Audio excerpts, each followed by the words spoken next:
ces trois artistes dans leur registre. Serge Beno, Ariel Chenet, Bébé Philippe. C'est vraiment dans leur... ce sont des artistes qui sont vraiment professionnels, qui peuvent vendre au-delà de la Côte d'Ivoire. Dans leur registre, je ne parle pas des Zouglous. Les Zouglous, ça c'est... Voilà. Donc, je fais un clin d'œil des trois artistes. Vous savez, moi, je suis aussi... j'ai été artiste, danseuse des professions. Donc, et puis, j'aime, de passion, j'aime la musique. Et ma manière à moi de valoriser, de faire la promotion des artistes, de la culture, c'est par les lives et tout. Donc, depuis très longtemps, tu décales super bien. Merci, Aïssata Koulibaly. Donc, je voudrais ce soir parler de cette décision de justice. Ah, qui m'écrit déjà? Ok.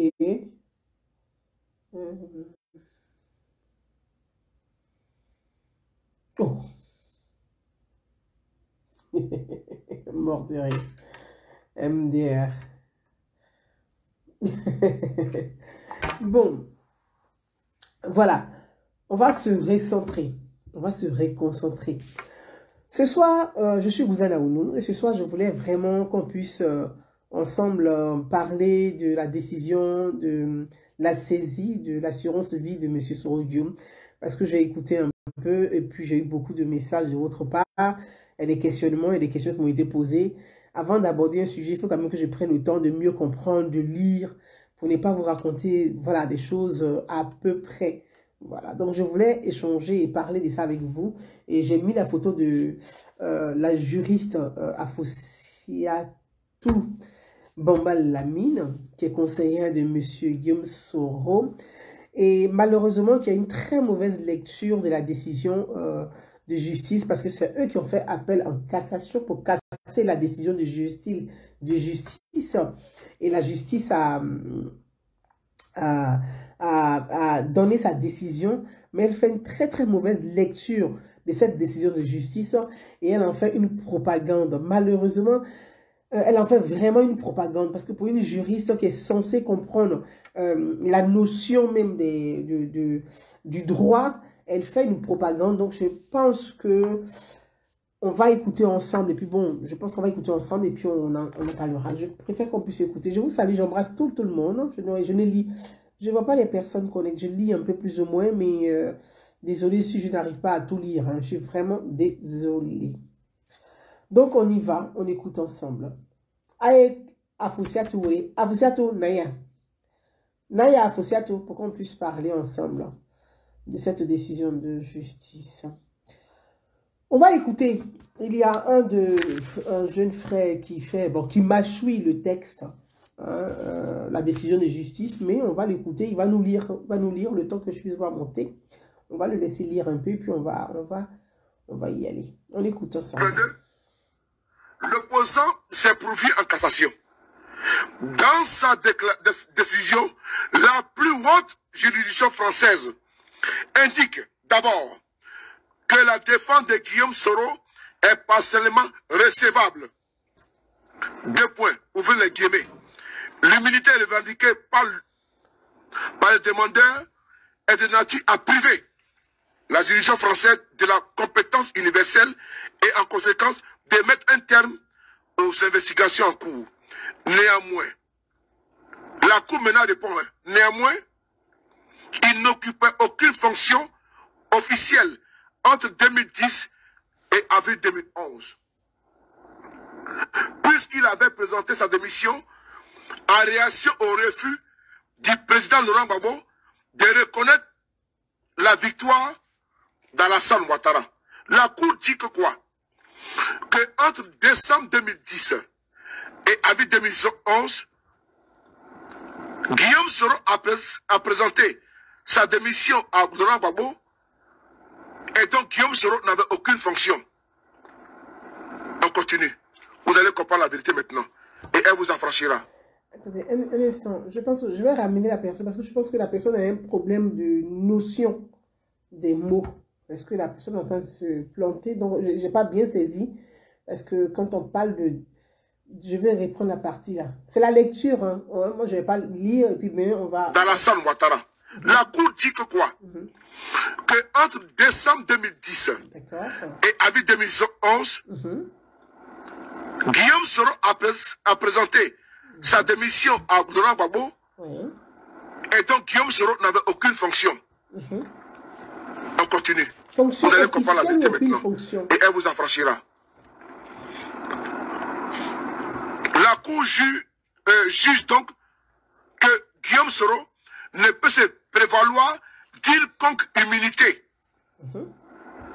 pour des faits qui auraient été commis durant cette période. On va maintenant abréger cette communication et on va poursuivre pas en vérité.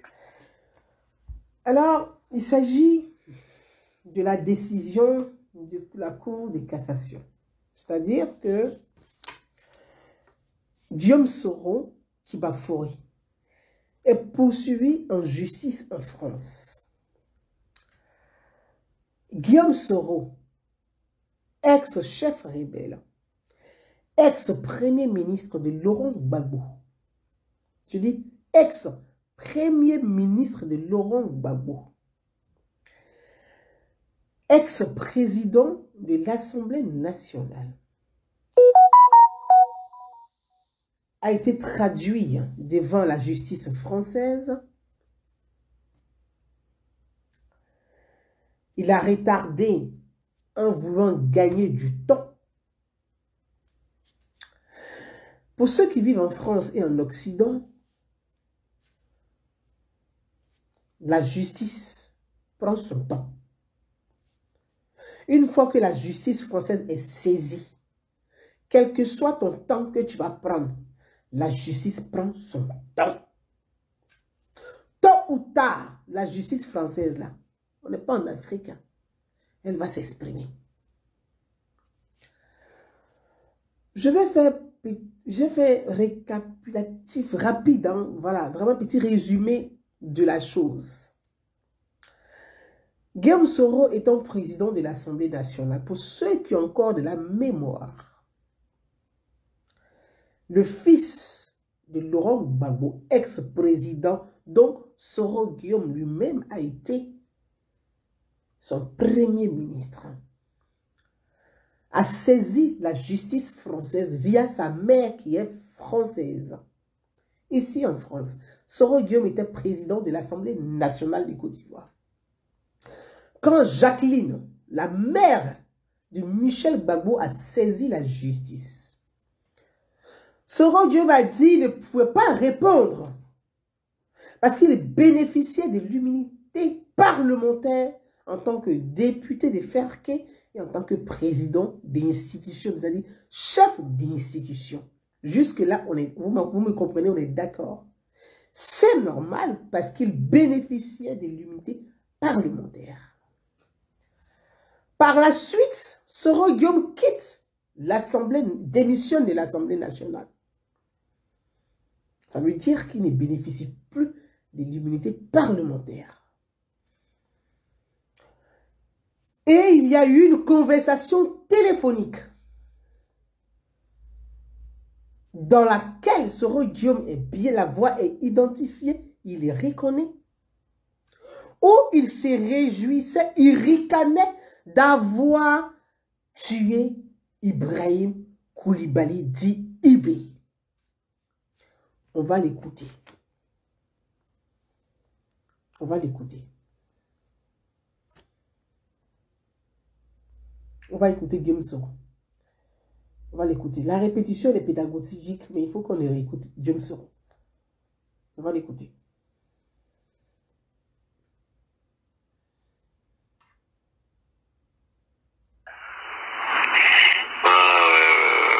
Non, Bassolé, non, quand même.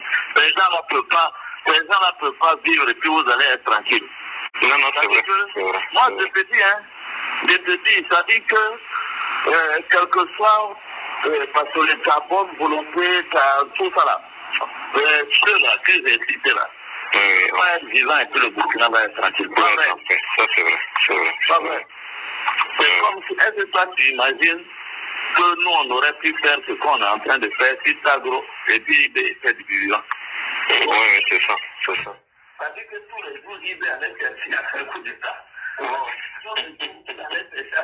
C'est-à-dire que... Je reprends la partie. Guillaume Soro dit, est-ce que tu peux imaginer si Ibé et Tagro étaient vivants, toi et moi, on pouvait faire ce qu'on est en train de faire? Parce qu'il dit, ce qu'on est en train de faire. Il n'a pas dit, ce qu'on a fait. Il dit, ce qu'on est en train de faire. C'est-à-dire, la planification des coups d'État à répétition au Burkina Faso, dans un pays voisin et frère à la Côte d'Ivoire. Et il dit, tu imagines, si Ibé était vivant, et Tagro, on pouvait faire ce qu'on est en train de faire, et il est satisfait parce que dans la continuité de l'écoute et de l'enregistrement, il dit, on a bien travaillé aujourd'hui, hein. Ils ont planifié la mort des gens, l'assassinat des gens, et ils sont contents. Et lui, il est fier, il dit, je suis soulagé, qu'est-ce qu'on a bien travaillé. C'est-à-dire que planifier l'assassinat des gens, il appelle ça travailler. On va écouter. Mettons de côté nos émotions et posons le débat sérieusement, avec discernement, avec tact, avec un peu de décence, de bon sens. Raison et respectons les lois. On n'a qu'à se servir de la loi pour nous exprimer. Parce que c'est la loi qui nous permet de faire respecter l'être humain, l'humanité. Là, c'est la loi qui nous permet de vivre en tant qu'humain. Donc, parlons avec la loi. La loi, utilisons les outils démocratiques, les outils républicains, les outils pour nous exprimer, pour nous défendre. Et puis c'est normal que chacun puisse se défendre, mais utilisons la loi. On va repartir. Et puis c'est du vivant. Oui, c'est ça, c'est ça. C'est-à-dire que tous les jours, il allait faire un coup d'État. Tous les jours, il allait faire ça. C'est-à-dire que...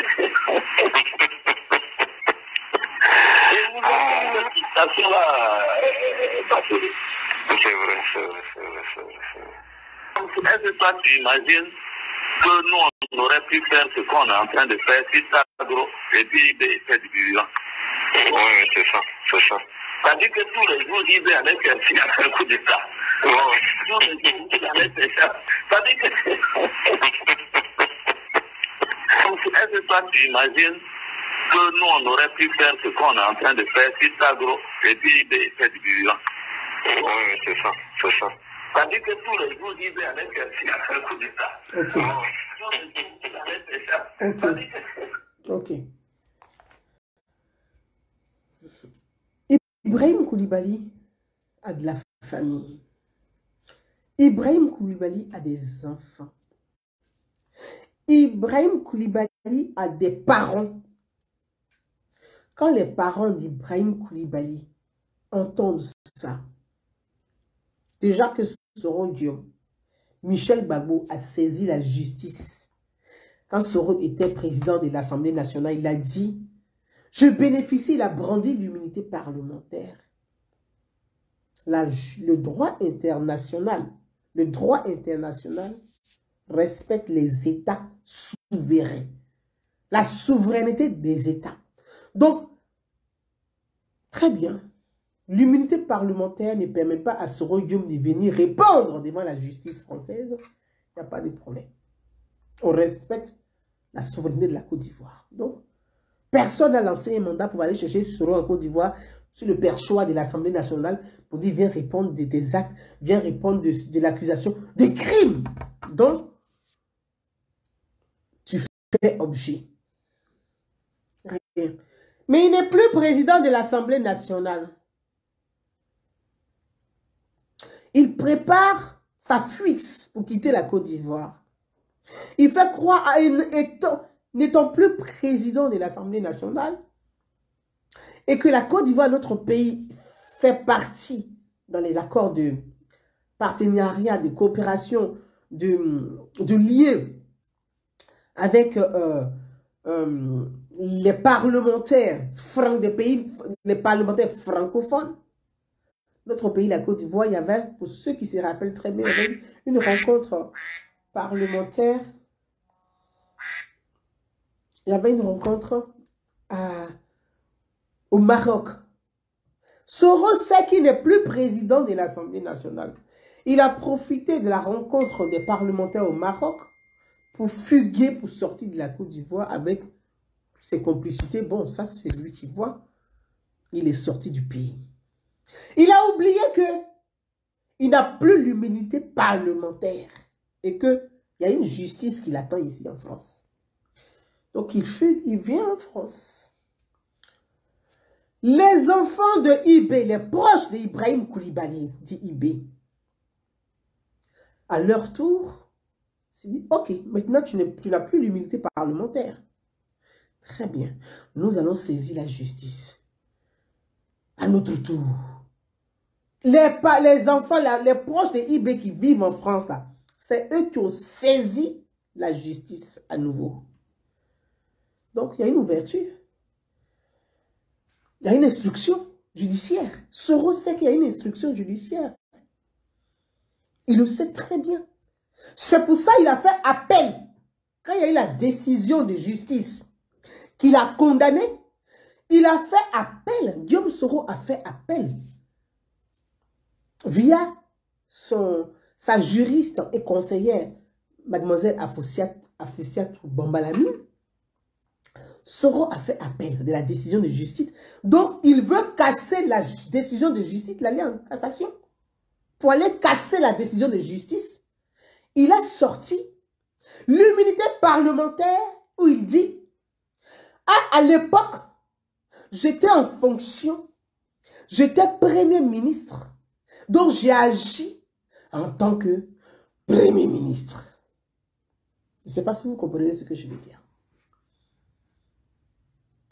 Il brandit à nouveau n'étant plus ni Premier ministre, ni ministre de la Défense, ni président de l'Assemblée nationale, ni même député. Il brandit, il prend la couverture, il prend le parapluie de l'immunité parlementaire. Il vient, il dit oui, voilà, j'ai l'immunité parlementaire, j'ai agi parce que j'étais en fonction. Alors, chers frères et sœurs ivoiriens et africains, on va faire une petite lecture de c'est quoi l'immunité parlementaire, le droit international. Au niveau international, l'immunité des juridictions est un outil destiné à protéger la souveraineté et l'indépendance des États en évitant la mise en cause d'un État et de ses agents devant les tribunaux étrangers. Je reprends.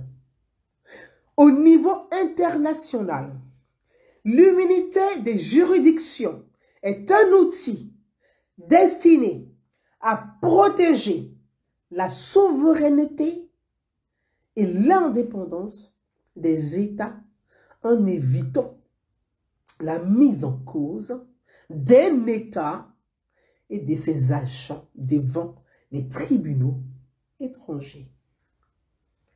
L'immunité désigne une prérogative juridique reconnue par le droit national et international à certaines personnes afin de leur permettre d'exercer leurs fonctions en toute liberté et à l'abri de toute pression, y compris judiciaire. L'immunité permet à certaines personnes de faire leur travail sans pression. Et sans pression, c'est-à-dire que la justice ne fasse pas pression pour te pousser à faire des choses que tu ne veux pas faire. C'est pour ça qu'il y a l'immunité. D'accord? Au niveau international, l'immunité des juridictions est un outil destiné à protéger la souveraineté et l'indépendance des États en évitant la mise en cause d'un État et de ses agents devant les tribunaux étrangers. L'immunité de juridiction permet ainsi à ceux qui en bénéficient d'éviter les poursuites judiciaires devant des tribunaux nationaux ou étrangers. Elle concerne notamment les diplomates, le personnel des Nations Unies, les parlementaires, mais aussi les ministres et les chefs d'État et de gouvernement. Cette immunité n'est jamais absolue. Cette immunité n'est jamais absolue. Elle est le plus souvent limitée aux actes commis dans l'exercice de fonctions officielles. Je reprends. Dans l'exercice des fonctions officielles. Notez exercice de fonctions officielles. Parce que nous parlons de la notion juridique. Nous parlons du droit constitutionnel. Et mademoiselle Afoussiatou Bamba Lamine, étant juriste, elle devrait être à mesure de comprendre la notion de fonction officielle et non de fonction tout court. Devant la loi, un point est un point. Virgule, c'est virgule. Point d'exclamation, c'est point d'exclamation. Chaque lettre, chaque point, chaque pointillé, point d'exclamation, point final, guillemets, fermé, ouvrez, devant la loi, tout ça a une signification juridique et ça a un sens important devant la loi. Exemple, Laurent Gbagbo à la CPI, l'ex-président Laurent Gbagbo et Charles Blé Goudé. Qu'est-ce qui a fait que Laurent Gbagbo a bénéficié de la liberté provisoire, liberté conditionnelle que ses avocats ont demandé? Juste une petite virgule que le procureur a oublié de mettre sur une phrase. Virgule. C'est à cause d'une virgule. Les avocats de Laurent Gbagbo disent très bien. La virgule là, on demande la liberté. Parce que ça change le sens de la phrase. Ça change le mot. Ça change la notion. Les avocats de Gbagbo disent virgule là. C'est que libérer immédiatement nos clients. Pour ceux qui ont encore de la mémoire. Donc, mademoiselle Afoussiatou Bamba, devant la loi, quand on est juriste, on n'est pas censé ignorer que fonction officielle veut dire fonction officielle et non fonction tout court. Et non fonction tout court. Et pour la durée de cet exercice, cette immunité de juridiction est consacrée par le droit international coutumier ainsi que par plusieurs conventions internationales. L'immunité des juridictions n'est jamais absolue en fonction de la façon. Donc, je ne vais pas rentrer dans tous ces détails pour ne pas. Je vous donne un peu juste ce que c'est que l'immunité parlementaire pour vous dire que l'immunité parlementaire, l'immunité n'est pas absolue. C'est dans l'exercice de tes fonctions. Ça ne veut pas dire que, comme tu es en exercice de tes fonctions, que tu as commis des faits qui, devant la loi, sont des faits condamnables, que parce que tu as été soit Premier ministre ou parce que tu as été député, que les faits sont effacés. Les faits ne sont pas effacés. Comme tu es en exercice de tes fonctions, on ne va rien te dire. Mais la justice, une fois que tu ne seras plus en exercice de tes fonctions, la justice continue son cours. Est-ce que je me fais entendre sur ce chapitre-là? Pour ceux qui me suivent, est-ce que je me fais entendre sur ce chapitre-là? La justice, là, ton immunité parlementaire n'arrête pas la justice. Ton immunité parlementaire n'efface pas les crimes que tu as commis. Ton immunité parlementaire n'efface pas les faits. Non. Pour ne pas faire pression sur toi, on respecte l'immunité parlementaire. Mais quand tu ne seras plus en fonction, tu vas répondre devant la justice. Donc, il ne faut pas confondre. Dis, j'ai l'immunité parlementaire, je peux tuer quelqu'un. J'ai l'immunité parlementaire, je peux voler. J'ai l'immunité parlementaire, je peux gifler les gens. J'ai l'immunité parlementaire, je peux agresser les gens. J'ai l'immunité parlementaire, je fais ce que je fais. Tu ne fais pas ce que tu veux. Tu es justiciable comme tout citoyen. Tu n'es pas au-dessus de la loi, ni en dessous de la loi. La loi, tu la respectes. Surtout toi, tu dois donner le bon exemple. Donc, je veux dire, et dans cette décision de justice, comme la propagande est faite, je vais dire aux propagandistes et dire à mademoiselle Afoussiatou Bamba Lamine d'éviter de laminer le droit, surtout quand on se dit justice, quand on se dit juriste. D'éviter de laminer le droit quand on se dit juriste. Moi là, je n'ai pas fait formation, je ne suis pas juriste. Je sais de lire et de comprendre un tout petit peu ce que dit le droit. Dans la décision de justice,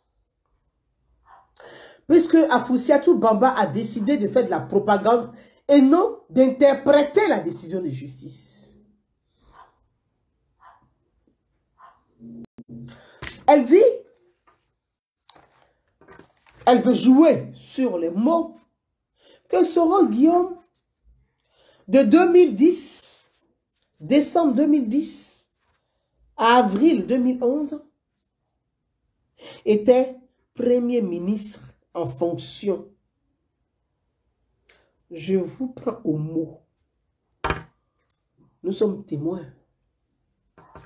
Afoussiatou Bamba dit, pour défendre son client, puisque la justice, quand la justice a dit, mais les plaintes sont recevables. Soro Guillaume dit, il est venu, il dit, voilà l'immunité parlementaire, j'ai agi en tant que Premier ministre. Alors, en France, à l'étranger, je vous ai parlé du droit international, un ressortissant non européen qui a des démêlés avec la justice va s'adresser au Quai d'Orsay. Je reprends. Un ressortissant non européen qui a des démêlés avec la justice qui a besoin d'informations complémentaires pour mener son instruction, va s'adresser au Quai d'Orsay. Le Quai d'Orsay, c'est le ministère des Affaires étrangères. Pour dire, nous avons une instruction, nous avons besoin d'informations, mais la personne citée dans l'affaire est non européenne. Et nous avons besoin de comprendre, avoir un complément d'informations pour clore notre enquête. Alors le Quai d'Orsay, qui est le ministère des Affaires étrangères, va adresser un courrier, on appelle télégramme, au consulat du pays dont cette personne ressort. Donc le Quai d'Orsay, comme on dit le ministère des Affaires étrangères, va adresser un télégramme au consulat, soit le consulat de Côte d'Ivoire ou l'ambassade de Côte d'Ivoire, pour dire que nous avons une instruction. Nous avons besoin d'informations complémentaires sur cette personne. Est-ce que, voilà, est-ce que c'est son vrai nom? Très bien. Est-ce que c'est comme ça? Très bien, ce sont des informations complémentaires. Donc, quand mademoiselle Afoussiatou Bamba, dans sa communication, parle de Jean-Yves Le Drian, du ministre des Affaires étrangères française, en expliquant que c'est Jean-Yves Le Drian qui aurait fait une pression sur la justice française, je regarde cette dame avec beaucoup de tristesse. Je me dis, mais je comprends pourquoi elle n'a jamais exercé des fonctions au barreau. faire une formation à Nancy, à Strasbourg, et de là-bas devenir porte-parole du gouvernement en Côte d'Ivoire, bon, dans une crise complexe et délicate. Bon, très bien, c'est pas ça le sujet. Mais, que répond le Quai d'Orsay? Le Quai d'Orsay qui envoie des éléments complémentaires pour pouvoir mener à bien l'instruction. Monsieur Guillaume Kibafori Soro, d'abord, de 2010, de décembre 2010 à avril 2011, il n'y avait pas de gouvernement réel en Côte d'Ivoire. La Côte d'Ivoire était dans une crise où il y avait 2 présidents. Qui ne se rappelle pas de la période de Choi? Qui ne se rappelle pas de la période du secrétaire de l'ONU Choi? Donc, la Côte d'Ivoire était plongée dans une crise. Donc, on dit vacances de pouvoir. Vacances de pouvoir. Il n'y a pas de gouvernement, il n'y a pas de premier ministre. Donc, Soro fait quoi? Il va déposer, il dit, puisque le gouvernement sortant, il était premier ministre du gouvernement sortant qui a organisé les élections en 2010. Donc, c'est logique qu'il aille voir l'ex-président sortant pour dire, ok, je rends ma démission. Ok. Mais il y a vacances de pouvoir. Il y a une crise qui éclate. Où les 2 candidats à l'élection présidentielle s'affrontent.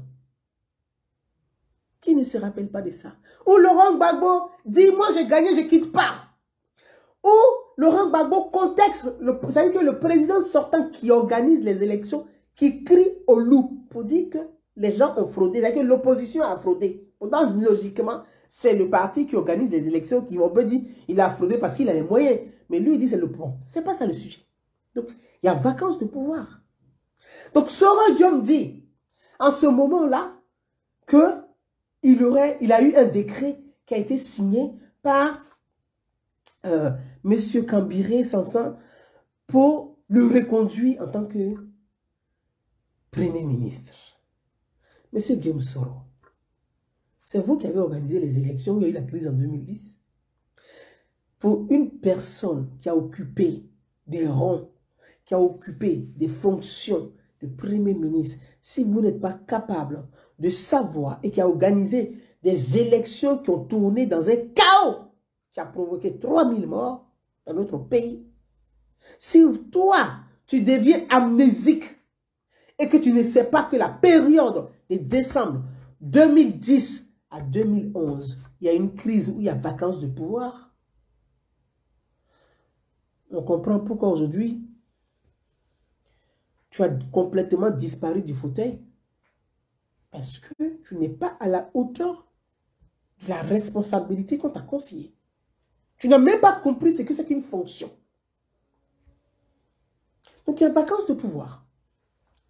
C'est comme si Blé Goudé se lève aujourd'hui pour dire de décembre 2010 à avril 2011, j'ai été ministre de la jeunesse. Donc je veux me perdième des ministres de la jeunesse. Mais ce n'est pas reconnu. Parce qu'il y avait vacances de pouvoir et on était dans une crise. Une crise. Donc, Soro Guillaume, de décembre 2010 à avril 2011, tu étais au même diapason avec Blé Goudé. C'était du pareil au même. Souffre de comprendre qu'il y avait vacances de pouvoir. Vacances de pouvoir. Voyez, Soro pense qu'il est intelligent. Mais en réalité, il ne l'est pas. Tu peux avoir gros cœur, hein, et puis tu peux ne pas être intelligent. Et ça va te nuire tous les jours. C'est ce qui arrive à Soro Guillaume. Il a gros cœur, mais il est inintelligent. Parce qu'il se laisse conduire dans des forfaitudes, dans des histoires qui le plongent de jour en jour dans des difficultés où il n'est même pas capable de s'en sortir. De jour en jour dans des difficultés où, c'est-à-dire, il s'entremêle dedans comme ça dans un panier à crabe où il y a des fils, où il y a tout. Tout est mélangé, il s'entremêle, il n'arrive même pas à s'en sortir, puis il s'entremêle, il s'entremêle, il s'entremêle. Donc, je vais dire à mademoiselle Afousia Toubamba, de dire à ces oisillons qu'il y avait vacances de pouvoir. Et elle n'est pas censée l'ignorer. Parce qu'elle est censée connaître un minimum de droits en tant que juriste. Elle sait ce que c'est que vacances de pouvoir. C'est pourquoi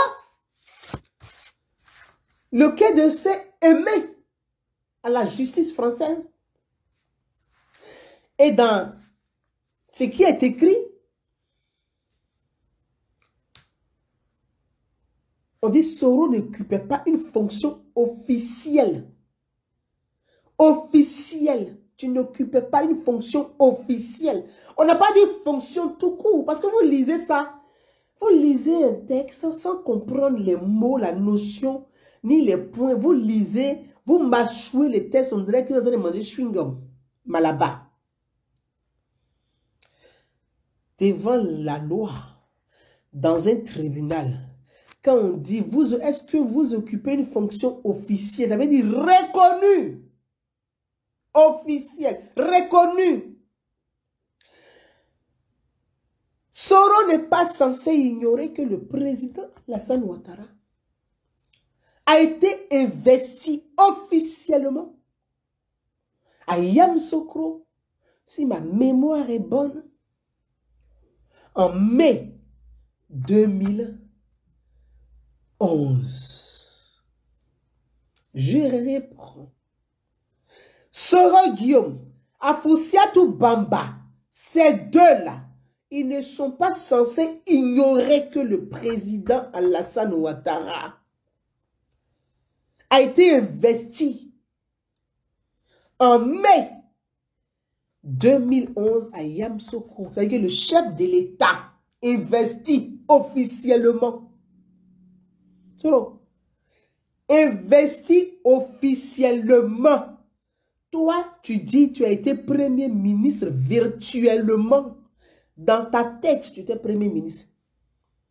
Bon, de décembre 2010 à avril 2011, là, donne-nous ton gouvernement que tu avais formé. Décembre, janvier, février, avril.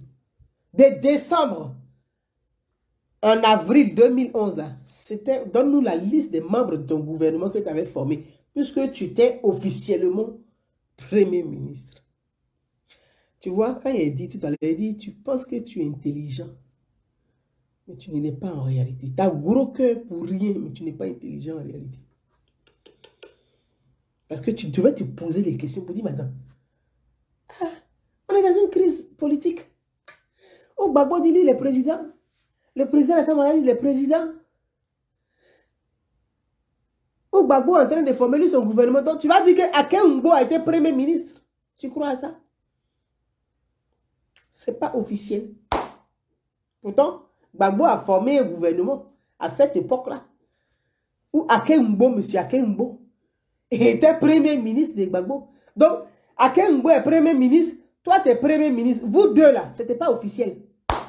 Toi et puis Aké Ngbo. C'est la même chose là. Du pareil, mais c'est pas officiel. Tu comprends? C'est vrai que je parle de... Tu sais que vous, les gens parlent, les gens racontent, les gens disent des choses. Parfois, tu t'assois, tu te dis, ah, l'éducation des masses là, il faut qu'on fasse un effort pour vraiment accentuer l'éducation des masses. C'est le vrai problème qu'elle a. L'éducation des masses. L'éducation des masses. Parfois, ce n'est pas la faute des gens, ils ne comprennent pas, ils ne savent pas. On ne peut pas les en vouloir. Moi, je ne peux pas en vouloir à ceux qui ne savent pas, qui ne comprennent pas. Mais quand mademoiselle Afousia Bamba, qui est juriste, induit des oisillons en erreur, ça par contre, je me dis, mais c'est d'une mauvaise foi, ça non. On ne peut pas laminer le droit, mademoiselle Lamine. Vous ne pouvez pas piétiner le droit. On ne peut pas faire ça. Vous devez aider ces jeunes à comprendre ce que c'est que la loi, le droit. C'est comme ça, ils vont être excellents, même s'ils doivent défendre. Mais ils vont avoir des outils crédibles et solides. Ils peuvent raconter des salades aux gens. Bon, les gens qui ne savent pas, ils voient la salade. Mais ceux qui voient, il faut qu'il y ait du sable dans la salade. Donc, ils ne mangent pas une salade sableuse. Donc, donner les outils nécessaires, éduquer correctement, coacher normalement pour que les gens puissent s'exprimer, argumenter, sans se gosiller, à hurler. Non, mais il faut qu'ils aient des supports. Il faut que les gens aient des supports pour défendre votre cause. Il faut qu'ils aient des supports. Mais il n'y a pas de support. La communication n'est pas faite, ce n'est pas que de la propagande. À un moment donné, ça devient ridicule et nul. Et c'est ce que Soro est en train de vivre aujourd'hui. Il est tout ridicule et nul, malheureusement. Parce que vous l'induisez en erreur, en erreur, en erreur. C'est-à-dire que chacun se sert de Soro pour régler ses comptes personnels. Et ses comptes, soit affectifs ou affectueux. Mais chacun se sert de Soro. Soro aujourd'hui est devenu comme votre chiffon, votre torchon. Chacun prend, il essuie, il dépose. Chacun le prend, il essuie, il dépose. Chacun prend, il essuie, il dépose. Alors que Soro est en train de souffrir. Vous n'êtes même pas capable de l'aider. Même conseiller. Quand vous vous asseyez que Soro, et il raconte souvent, il fait des vidéos, il raconte des balivernes. Vous dites, ah Soro, tu ne peux pas raconter ça. Moi, je suis juriste. Je ne peux pas te permettre de dire, parce que ça va te condamner. Mais vous avez laissé faire. C'est que votre haine personnelle, là, vous exprimez ça et vous poussez Soro dans la bêtise, dans les erreurs, dans les problèmes. Maintenant, il a des problèmes. Vous pensez que c'est un payant les gens à insulter. Mais ça va apporter quoi? À part condamner davantage Guillaume Soro, ça va apporter quoi? Rien. Donc, je veux dire que, concernant cette partie, que le chef de l'État, son Excellence, le président Alassane Ouattara, a été investi officiellement en mai 2011 à Yamoussoukro. Soro dit son immunité parlementaire qu'il brandit est nulle et sans effet. Parce qu'il y avait vacances de pouvoir. De décembre à avril, il y avait vacances de pouvoir. Lui, Soro dit le premier ministre, Akengo dit le premier ministre. On fait quoi? Donc on appelle ça vacances de pouvoir parce qu'il y avait une crise. Donc, il ne peut pas brandir ça. Et c'est ce que la justice française a dit. Et que tu n'occupais pas une fonction officielle. Ces Français, ils ont parlé. Mais tu ne comprends pas ça. Une fonction officielle. Soit tu occupais une fonction officieuse, mais non officielle. Et donc, cette fonction dont tu te réclames, dont tu parles d'humilité, la justice n'est pas recevable devant la justice française. Et j'entends les gens dire, oui, c'est Jean-Yves Le Drian qui aurait fait pression sur la... Vous qui vivez en France ici, là, il n'y a pas quelqu'un, un ministre ou même un président qui peut faire pression sur la justice française. Ça, pour ça, la justice française, là, les juges, là, ils sont top. Je ne sais pas comment ils ont fait leur truc ici. Mais comme c'est des syndicats, les juges, là, ils sont des syndicalistes. Donc eux, les juges, là, il n'y a pas un politicien qui va les influencer. Quand tu deviens président de la République, quand tu es dans un gouvernement déjà là, pour eux, là, ils vont te talonner pour que tu sois droit. Là, les juges, là, dès que il y a un gouvernement qui est en place net, ils prennent votre photo, ils mettent sur leur mur. Pour ceux qui se rappellent, mur des juges, là, ils collent photo des pouvoirs dessus, du président, de ses ministres, et puis chaque jour, on vient, on te guette. Chaque jour, on vient, on te guette. Chaque jour, on vient, on te guette. Chaque jour, on vient, on te guette. Quand il y a un ministre qui fait un truc net qui sort dans le journal, là, On prend Pointe-Rouge, on colle sur son front. On dit, lui, on va le cuisiner. C'est leur passion de cuisiner les politiques et les hommes du pouvoir. Parce que la justice, elle est vraiment indépendante ici. Ici, là, il n'y a pas de président qui peut influencer la justice.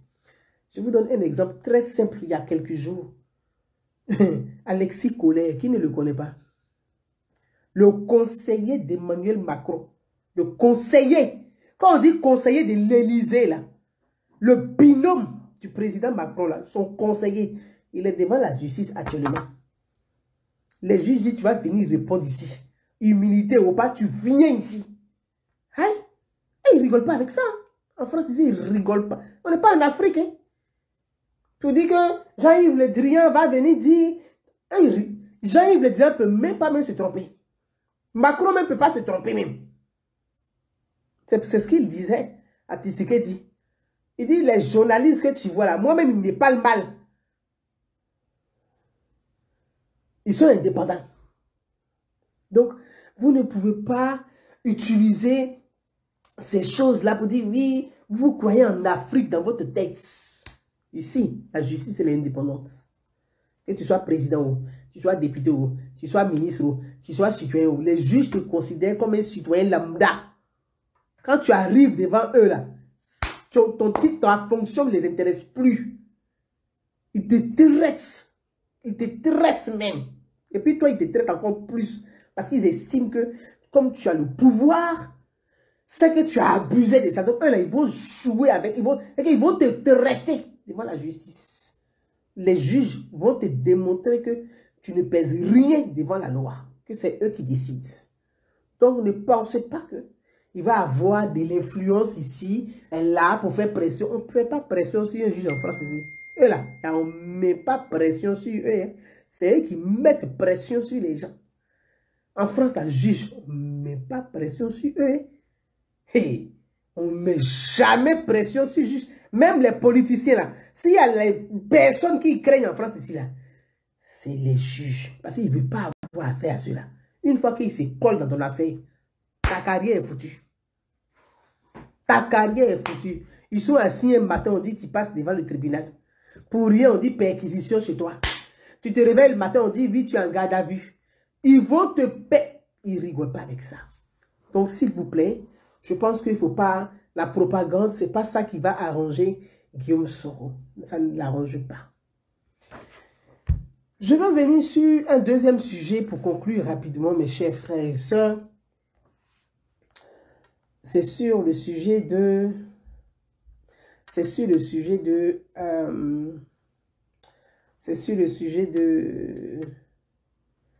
une vidéo où Soro Guillaume dit, comme on parle, je n'ai pas fait deux fois les mêmes vidéos, les mêmes sujets, où Guillaume Soro parle de... On va écouter.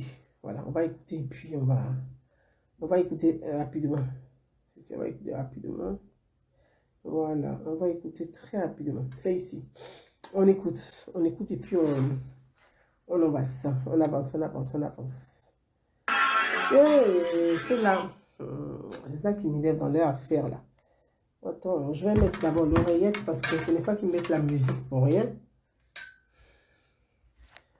Alléluia, le Messie nous a sauvés.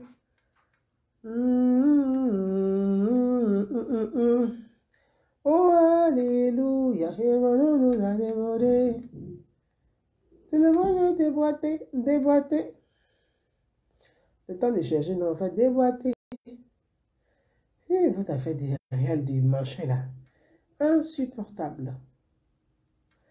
Donc, alléluia, alléluia, alléluia,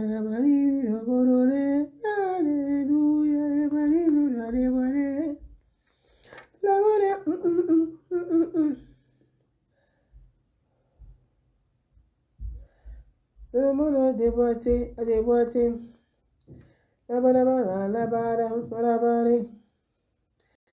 Voilà, on écoute. Ouais, on va écouter. On prétend me condamner à perpétuité. 20 ans pour une maison dont on dit que je suis un receleur. Je rigole. Parce que cette maison, je l'ai depuis 2008. 2008, ok. Écoutez À bien. l'époque, Alassane était dans l'opposition. Ok. Pourquoi n'a-t-il pas dit, Guillaume, cette maison-là, puisque je lui ai dit que j'ai cette maison. Oui. Et? Tous ses collaborateurs sont passés là-bas, Et? dans cette maison. Oui, et? Qui pour prendre un café, qui pour dîner. Oui, et là? Mais cette maison, ce n'est que du matériel, ça ne m'intéresse pas. Très bien. Si Dieu veut, j'aurai d'autres maisons. Parfait. On te le Mais souhaite. ce que je regrette dans ce que Alassane fait, D'accord. C'est quoi? même si c'est 30 secondes Ouais. qu'il considère que je l'ai aidé, 30 secondes. cette maison-là, c'est autant de Gbagbo Très bien. que je l'ai acquise. Quand je dis acquise, c'est quoi? C'est très simple. Je devrais être logé. Écoutez très bien, parce que vous voyez, ce qu'on dit, les propos, comme on dit, c'est la parole qui condamne, c'est la parole qui sauve. C'est ta parole qui te condamne, c'est ta parole qui te délivre. Il dit que la maison, il a eu en 2008. En 2008 qu'il a eu la maison. Donc, il était premier ministre du gouvernement Laurent Gbagbo.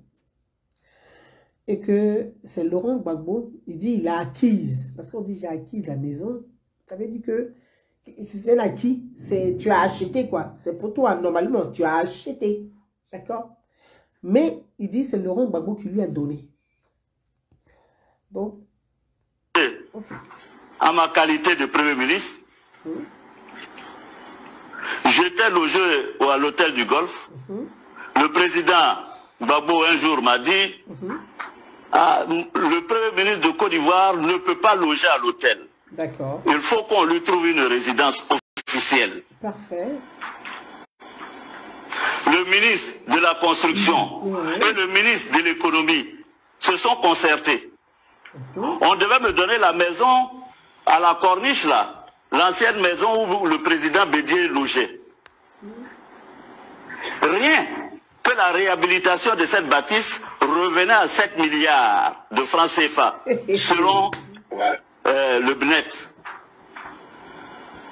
Je dis que je ne pouvais pas accepter cela. Et un des ministres est venu nous proposer d'acquérir une maison à 1 milliard et quelques qui reviendrait qui me reviendrait après mes fonctions. Je n'ai jamais... Écoutez très bien. Écoutez très bien. C'est-à-dire que Guillaume dit, en tant que Premier ministre d'un gouvernement, donc qui gère le budget de l'État, le budget, c'est-à-dire que le budget de l'État, là, c'est dans ça. Lui, il va prendre une maison à 1 milliard. Il dit la parole. C'est elle qui te condamne. C'est la parole qui te libère. C'est que dans le budget de l'État, là, toi, tu prends 1 milliard chaque année dedans pour ta maison. Maison, c'est que maison où tu vas dormir, là, 1 milliard. Et tu as le courage de faire vidéo pour parler de ça. Ah, vous êtes papa. Toi, tu peux donner conseil à Soro Guillaume. Que tu fais exprès pour qu'il se noie de plus en plus. Demain, quand tu seras fatigué, tu vas dire, ah, moi j'ai essayé de l'aider, je suis fatigué, je me cherche. Moi maintenant, je vais rentrer au RAG parce que tu es capable de faire ça. Non. Parce que tu es en train de pousser le monsieur au suicide, en fait. C'est ça qu'on appelle suicide assisté. Suicide assisté. C'est ce qu'il est en train de faire comme ça là. Et puis vous l'assistez dans ça. Ah, vous aussi. Quand même. Toi, tu es Premier ministre. Toi, tu prends 1 milliard chaque année pour ta maison. Mais c'est que même pour ta nourriture, alors, tu vas nous prendre 5 milliards. Que après, ce que tu dis toi-même là, Après ta fonction, tu vas occuper la maison là. Adamant, on peut faire ça. Pendant que le peuple n'arrive pas à manger 2 repas, toi ta maison fait 1 milliard par an. Papa, pourquoi? Et toi tu t'assois pour faire vidéo de ça. Et puis les gens te regardent faire ça. Et puis ils sont contents de relayer ça. Solo, moi je te dis, les gens qui sont autour de toi, ils ne t'aiment pas. Ils sont fatigués, ils ne t'aiment pas en fait. Parce qu'ils mangeaient avec toi, donc ils étaient bloqués. Ils ont cru que ça allait être rapide, chap. C'est compliqué, ils sont en train de se chercher. Donc ils te poussent au suicide. Ils sont en train de te pousser au suicide. Il faut te ressaisir. Il n'est pas tard.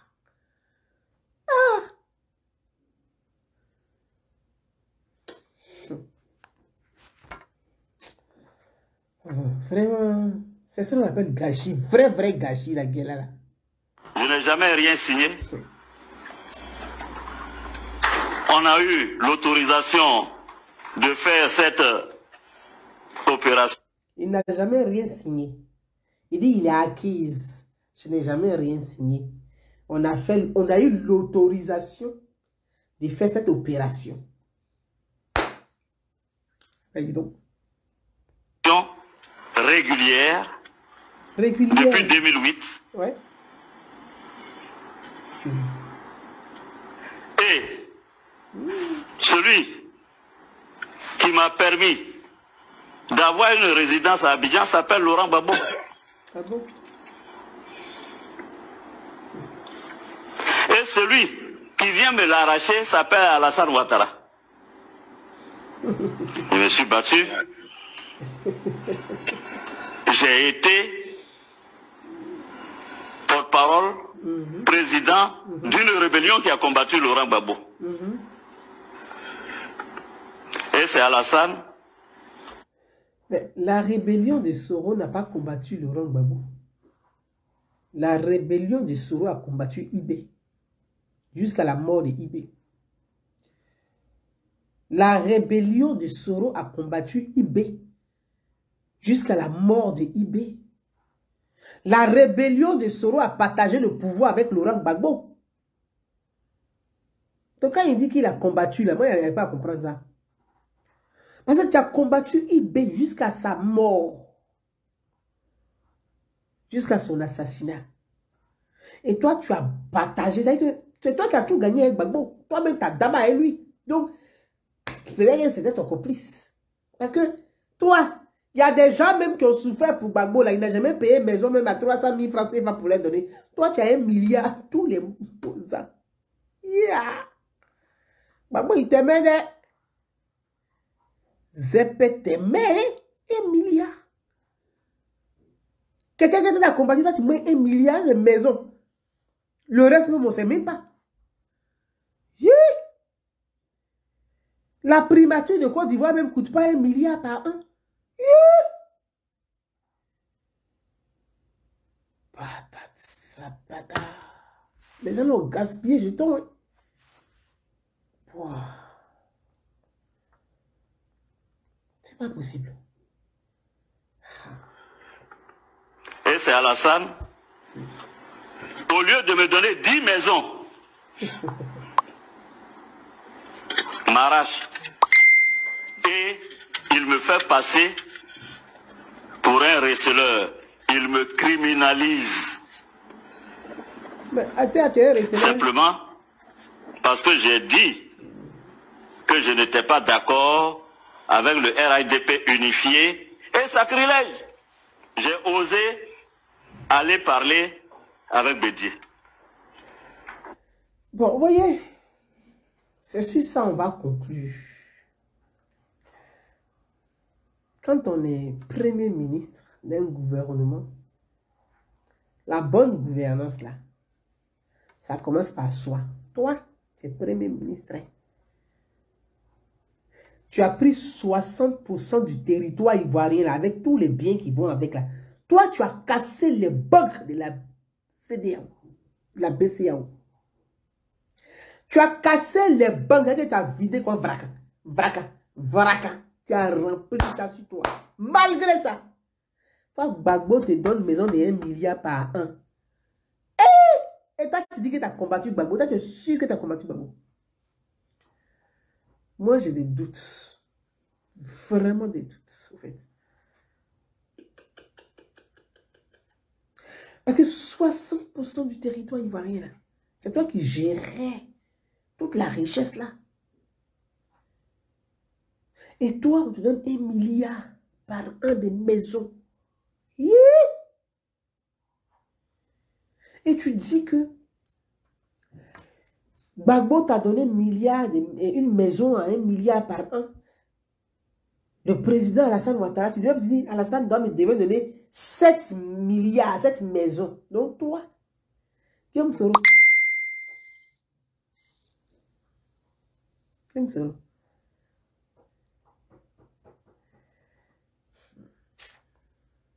Vraiment, oui. Il faut te revoir. Hein. Je pense que tu es en train de te suicider. Et puis les gens t'assistent au suicide. Il faut te revoir. Hein. Et ce que tu racontes là, ça te condamne. Ça te condamne. En France, où tu es en train de cacher entre les 3 frontières, la France, l'Allemagne, le Luxembourg, Malte, Belgique, où tu sautes là. Tu sautes de frontière en frontière, on dirait kangourou là. On t'a dit que les premiers ministres qui sont installés sont dans les maisons de 1 milliard. Tu connais le prix?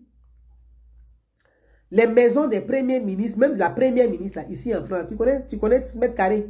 Elle ne peut pas avoir une maison de 100 mètres carrés, c'est interdit. En France ici. Premier ministre française là. C'est même pas 100 mètres carrés. Elle ne peut pas dépasser 100 mètres carrés. De surface, c'est interdit. C'est une maison de fonction. C'est l'argent du contribuable. Tu ne peux pas t'amuser à ça. Les ministres là, leurs maisons là, leurs appartements là, ils sont même pas dans, ils sont en appartement. Ils peuvent même pas dans maison. Non. Parce que c'est un privilège. Pourquoi tu es au service du peuple? Tu peux être dans pavillon et puis le peuple est dans HLM. Donc tu vas être dans au moins un appartement sécurisé parce que ta fonction doit te protéger.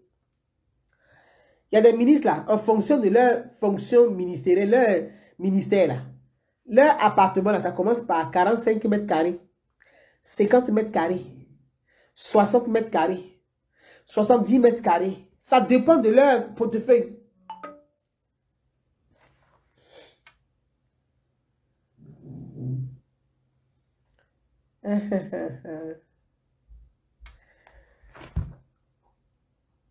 Donc, c'est ce que je dis, vous savez, nous avons les mêmes institutions que les Européens. Nous avons les hommes. Il faut de la rigueur, de la discipline. Il faut l'exemplarité. Il faut renforcer nos lois. Et il faut les respecter. J'ai toujours dit ça. Nous, vous et moi. Vous et moi. Que vous soyez des pro-Soro. Que vous soyez des pro-Gbagbo. Que vous soyez des pro-Bédié. Que vous soyez des pro-Ouattara. Que tout le monde soit des pro. Des tchachos. Nous, quand on prend la parole, là, on doit exiger l'exemplarité. Parce que quel que soit celui qui est au pouvoir, là, on doit dire non, et on veut des lois. On veut renforcer des lois. On veut que les politiciens, là, leur vie ressemble au moins à la vie du peuple. Ils ne doivent pas être au-dessus de façon, mais élargie comme ça. Vous trouvez normal que le peuple même ne peut pas dormir même dans 25 mètres carrés. Et une seule personne prend tous tes quartiers. Et puis lui, il vit dedans. Et puis il est content. Et puis on dit les ministres. Il dit à le ministre là, si tu vois sa maison. Le ministre là, si tu vois sa maison. Que vous soyez pro-Gbagbo, pro-Ouattara, pro-Bédié. Ou pas pro. Nous, citoyens là, on est avant tout des citoyens, non? Les mentalités doivent évoluer. On ne peut pas accepter dans une société où des gens ont un train de vie, Une minorité a un train de vie et la majorité souffre. Donc vous devez être exemplaire. Nous souhaitons que vous réduisez un peu votre train de vie. Donc nous, on ne peut pas dire ça. Ça veut dire que comme on est pro-pro, on est assis là, on trouve normal, on trouve que quelqu'un assis comme ça, qui a été un ancien premier ministre, président d'institution, il s'assoit puis il dit que oui, la maison là faisait 1 milliard. On lui a... Et puis vous êtes autour de lui, vous le filmez. Et puis il n'y a même pas quelqu'un qui va avoir son courage pour dire, mais Guillaume, tu ne peux pas tenir ce genre de propos. Toi, tu dis que tu veux me donner un bon exemple. Toi, tu dis que tu as envie de donner, faire voir autre chose. Tu es corrompu jusqu'à dans tes orteils. C'est de la corruption, ce que tu as dit là. En tant que premier ministre, toi-même tu es corrompu. Tu dis que la maison là, elle a 1 milliard et que vous avez fait les affaires, les arrangements. Et puis Gbagbo dit oui, quand je serai plus premier ministre, je vais prendre la maison là. Donc toi tu trouves normal que l'argent du contribuable, un premier ministre a une maison de fonction. Un ministre a une maison de fonction. Les ministres là, ils doivent dormir dans leur maison de fonction. Et puis leur maison de fonction, on doit connaître le mètre carré. On doit savoir combien ça coûte. C'est comme ça qu'on va faire avancer notre démocratie et nos sociétés. Vous êtes assis, vous filmez Soro en train de raconter des bêtises comme ça, des balivernes. Vous le filmez et vous êtes content. Ah, le président Soro a parlé. Et puis vous êtes content. Alors que ce qu'il est en train de dire, ça le condamne. Ça le condamne. Ce qu'il a raconté le condamne. Et vous relayez ça. Vraiment, Guillaume, il faut te ressaisir autouri. Moi, vous en avez dit ça. Je t'ai dit ça, Guillaume.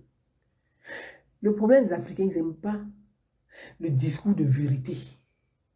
Les Africains n'aiment pas le discours de vérité. Ils aiment le mensonge, la propagande, la manipulation. Ils se nourrissent de ça. Ils n'aiment pas les discours de vérité. Ils aiment les gens qui les induisent en erreur. Guillaume, moi, je te dis, depuis avant que tes problèmes ne commencent, jusqu'à aujourd'hui, je te dis, et je suis en train de te dire encore aujourd'hui, il faut te ressaisir. Les gens qui sont autour de toi, ils ne t'aiment pas. Ils ne t'aiment pas en réalité. Eux-mêmes, là, ils sont en train de se chercher doucement. Ils cherchent pas des sorties petit.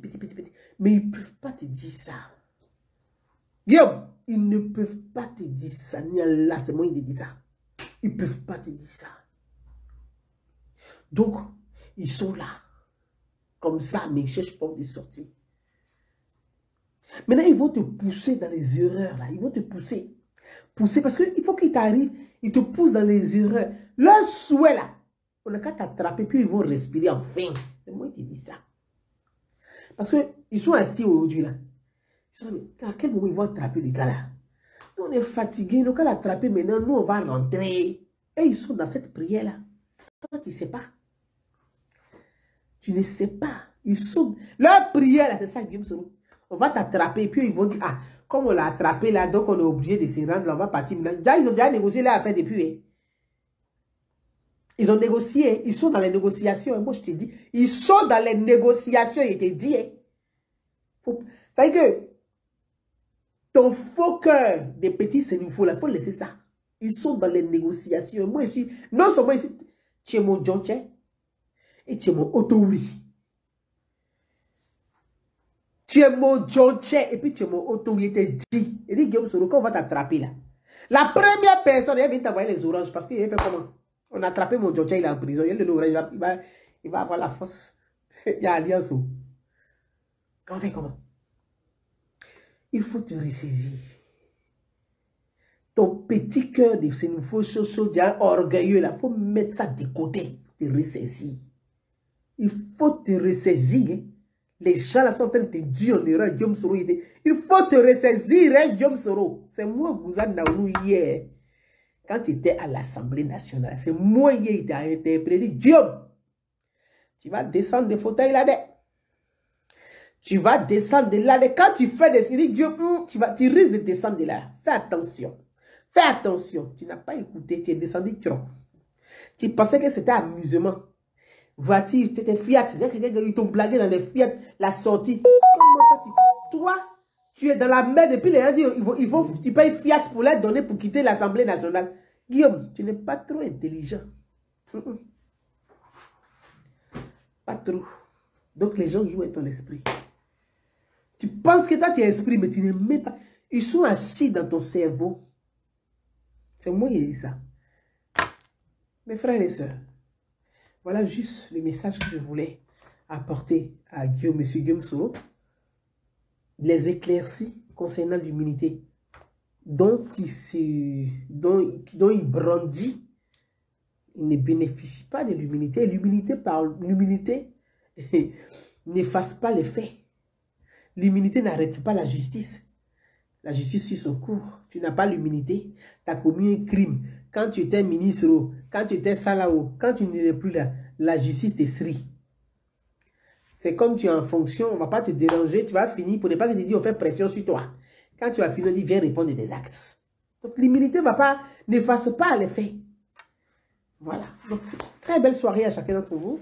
Et puis, je vous dis à très très bientôt pour un autre direct live en fonction de la température de l'actualité. Merci à chacun. À bientôt. Bye bye. Bonsoir.